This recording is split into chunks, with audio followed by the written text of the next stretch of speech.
பூலோகம் என்பது பொடியாகி போகலாம், பொன்னாரமே நம் காதலு பூலோகம் தாண்டி வாழலாம். ஆகாயம் என்பது இல்லாமல் போகலாம், ஆனால் நம் நேசமே ஆகாயம் தாண்டி வாழலாம். கண்ணீரில் ஈரமாகி கரையாச்சு காதலே, கரை மாற்றி நாமும் இல்லை கரையேற வேண்டுமே.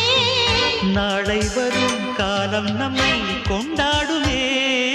தாஜ்மஹால் தேவையில்லை அன்னமே அன்னமே, காடுமலை நதிகள் எல்லாம்